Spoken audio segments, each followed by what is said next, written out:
Good morning, everyone. Happy Good Friday. I guess we can say happy because we know what it means, but wow, what an event. The intensity is just out of this world. It's so central. I mean, it is the centerpiece of all that we can now celebrate as Christians, as people of faith in Jesus. We only have faith in Jesus because of this moment, the moments of this weekend, and so it's so good that we can celebrate it.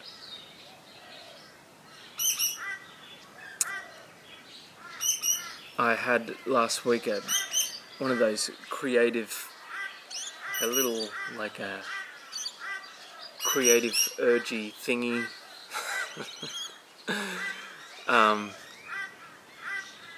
Felt the need to express something, and so what's going to play next is a piece of creative writing.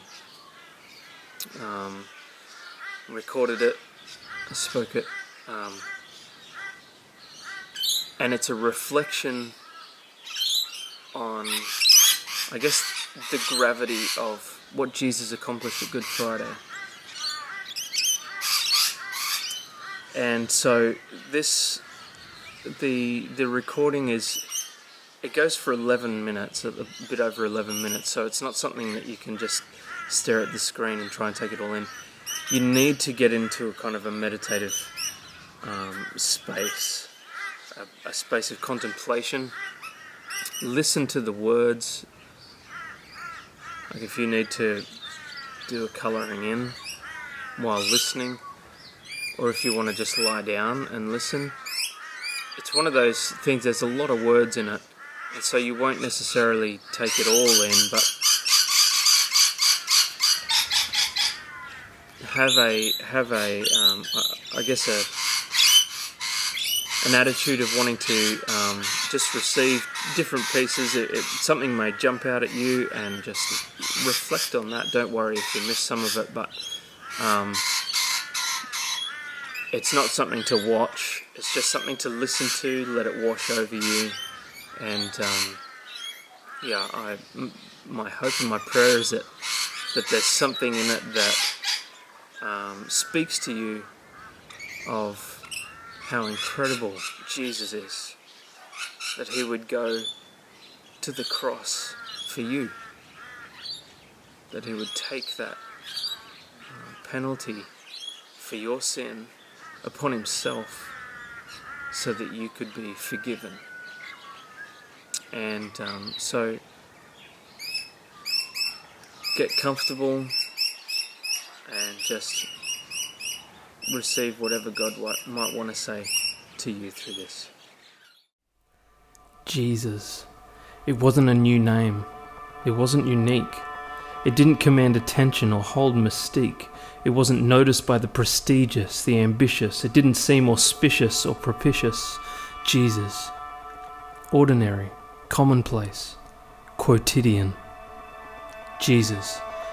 If a name is simply a pattern of vibration in the air, a sound that hits our tympanic membrane, then the name Jesus is not much more than breath, the exercise of the larynx, and the movement of the tongue. But it is not just a sound. It is anything but ordinary, infinitely more profound, a name that's revolutionary. The person behind the name is the substance. Before all we see had form, before the beauty of nature could perform, before time and space took the floor, before our very first before, the forever existing one was. In perfect union, the Father, the Spirit, the Son. No tension, no miscommunication, pure communion. A love, joy and peace fusion, no intrusion, an all-sufficient conclusion. And somewhere in this space there is a grand plan, a design for love to be expressed in atoms, cells, oceans, mountains and man. Male and female would be at the apex of creativity, his very image to be reflected for all eternity. Foreknowledge saw the mutiny, but didn't stop the decision. Omniscience did not steer the perfect one's movement towards self-protection. Humanity would choose rebellion and rejection in the name of arrogance and self-glorification, a new standard for every generation, coupled with the poison of self-justification. All of creation would suffer the desolation. But the grand plan took this in painful consideration. The choice was to be vulnerable to searing affliction for the sake of coming reconciliation. The overriding joy of love connection laid the everlasting foundation for the story of salvation. And here, before any laws of physics were put in place, here, in the Godhead's love embrace, the Son chooses his act of grace.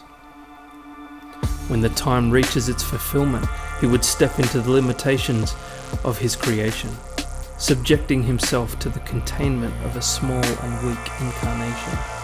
He would become a little human and bear the ultimate cost of their insubordination. And so, the plan moved ahead. Springing from the heart of the triune God, the universe in all of its wonder, billions of galaxies scattered through the vast emptiness of space, spoken into existence, one planet is chosen to be the focal point upon which life is gifted. Millions of species, all reflecting something of the glory and ingenuity of the Creator. And yes, the jewel in the crown, humankind. Very good. It was very good. A new relationship is birthed, God and people. It was simple, it was beautiful, with nothing but ignorance to lose. Characterized by trust and given freedom to choose. Could we but pause this precious moment? For what comes next I can barely speak of, as it leads to the shocking need for atonement. Enter deception. A figure of darkness captures the heart of these naive beings. The devastation ahead was unfathomable. The despair to be theirs was unimaginable. The chaotic afterglow was incalculable. It was an insurrection against truth himself, a violent coup against the very heart of all existence. Everything was held together by the one who loved and who is the very essence of love. With Adam's choice of descent, creation quaked with fear and grief, setting a new trajectory towards death. With Adam's choice, every generation would be born into the slavery of self-rule. Humanity's insufficiency would be forever felt but never acknowledged, always highlighted but never confessed. Justice demanded payment. Justice called for recompense. Justice was a claimant against this travesty that had no defense. How could such a minuscule creature think nothing of this offense? This was no light, trivial matter of minimal consequence. Deliberate and unprovoked abrogation of trust. Rebellion of the heart. Humanity's move was complete stupidity, and it bore a cost. Death. Life to expire. But this was the mutiny that had already been thought through. The Son had already offered himself for me and you. Signals, promises, pictures, shadows, types. God spoke and directed, steered the mess towards the only solution, the extraordinary means of absolution. One of Eve's seed would crush the serpent's head. Through one in Abram's line, all nations would be blessed. One of Judah's offspring would forever rule, it was said. Another like Moses was ahead. The blood of bulls, the curtain, the temple, the bread, the Passover lamb, to the slaughter he'd be led. He would make white as snow those sins scarlet red. By beautiful feet his good news would spread. His place of birth, the nature of his ministry, the manner of his death and his overwhelming victory, it was spoken through the prophets of Israel's history. One was coming that would deal with this sickness, this poison, this self-induced misery. One would come as the substitute payment for this reckless insurgency. And then the time did reach its fulfillment, and he stepped into the limitations of his creation, subjecting himself to the containment of a small and weak incarnation. He became a little human in order to bear the ultimate cost of our insubordination, and they named him Jesus. It wasn't a new name. It wasn't unique. It didn't command attention or hold mystique. It wasn't noticed by the prestigious, the ambitious. It didn't seem auspicious or propitious. Jesus, ordinary, commonplace, quotidian. But it was the being behind the name that gave it substance. His entry wasn't glamorous, it wasn't quaint. He grew up under intense constraint, from filling all the heavens to being taught to finger paint. Enough humility to make any other person faint.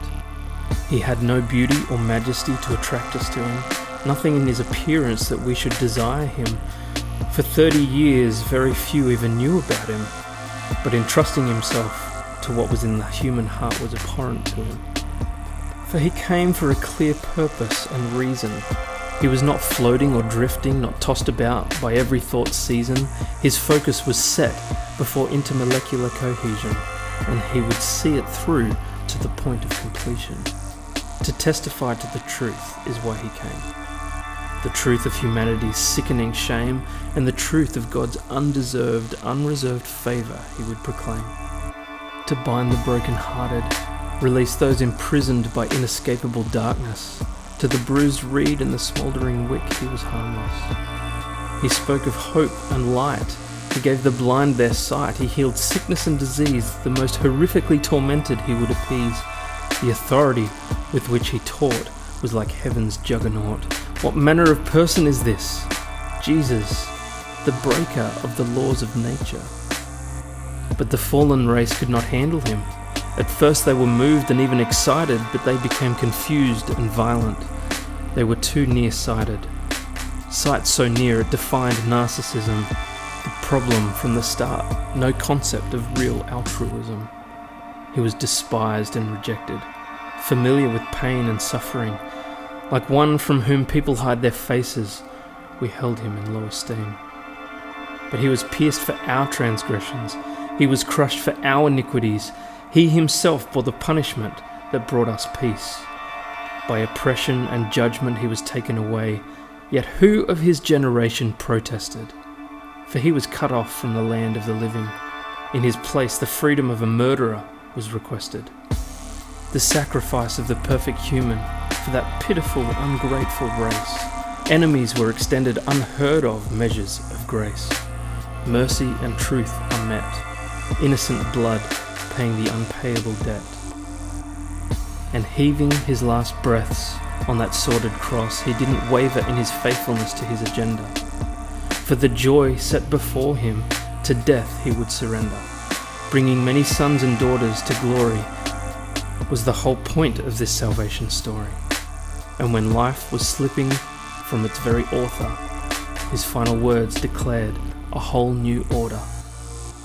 Not by our own efforts at righteousness, or our self-attested claims to holiness, not by the work of body and soul betterness, or the good deeds we view as godliness.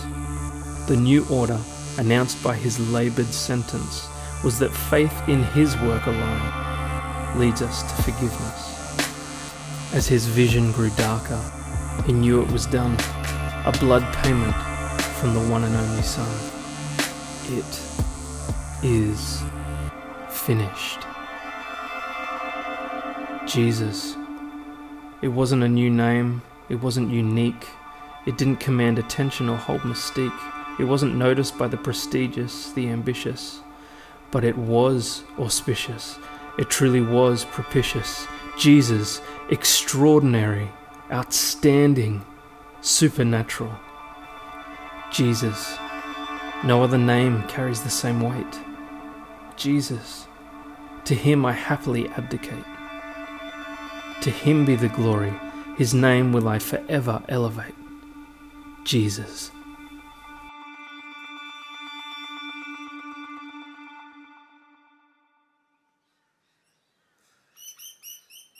Well, I hope that meant something for you, that something spoke to you of how incredible Jesus is, that he would choose to take your space, your place, what you deserve, because of his intense love from the beginning. from even before creation even began. He'd chosen to make that sacrifice for you and for me. I'm going to read from Colossians here. Paul writes an amazing piece of writing here. He says, "The Son is the image of the invisible God, the firstborn over all creation. For in him all things were created, things in heaven and on earth, visible and invisible, whether thrones or powers or rulers or authorities, all things have been created through him and for him.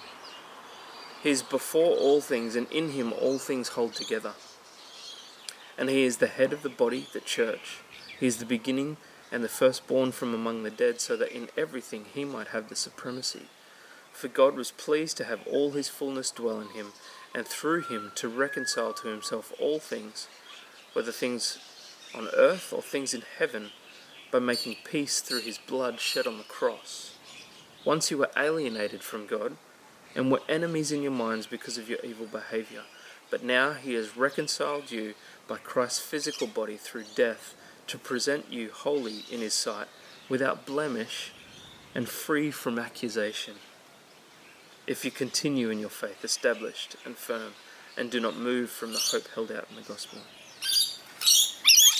How amazing that through Christ's physical death, his sacrifice on that cross, through faith you have been reconciled to God. And now he presents you holy in his sight, without blemish and free from accusation. Isn't that amazing? So we're going to have communion now. In a moment, Lauren is going to play the song "Lead Me to the Cross." And Liz has written some scriptures and scriptural thoughts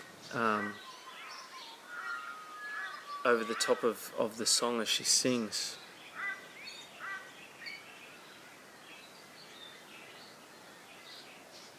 But this bread, that hopefully you've got some in front of you, this bread represents the body of Jesus,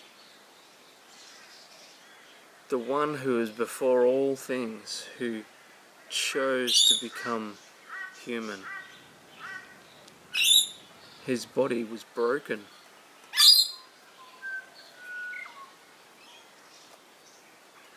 for you and for me, and his blood was shed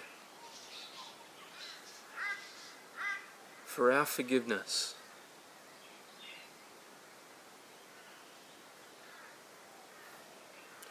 Jesus, thank you for your sacrifice.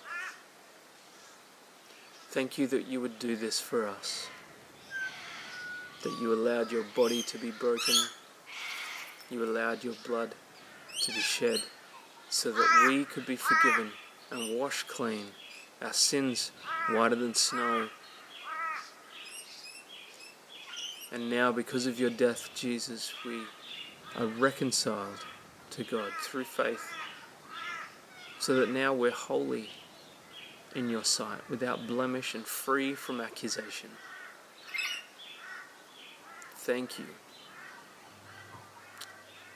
Amen.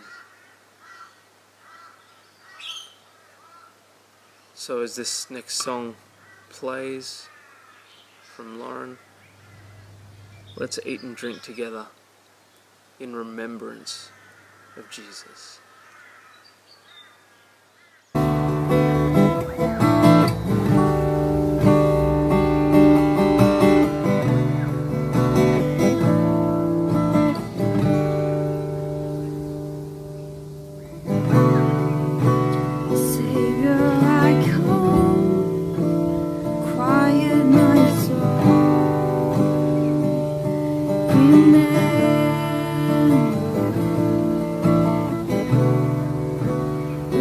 Redemption's here, where your blood was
your heart,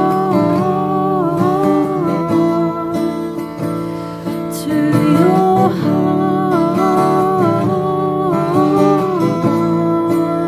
Lead me to your heart. Lead me to your heart.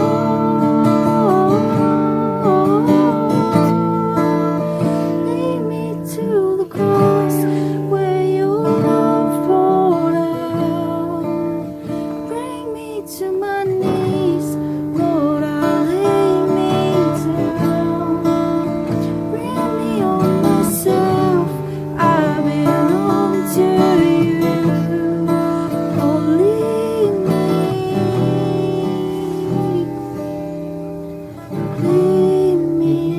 to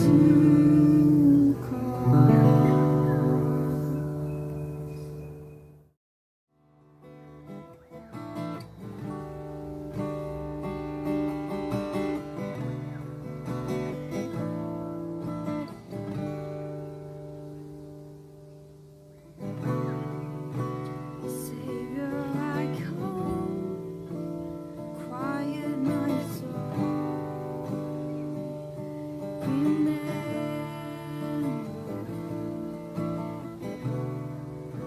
redemption's here.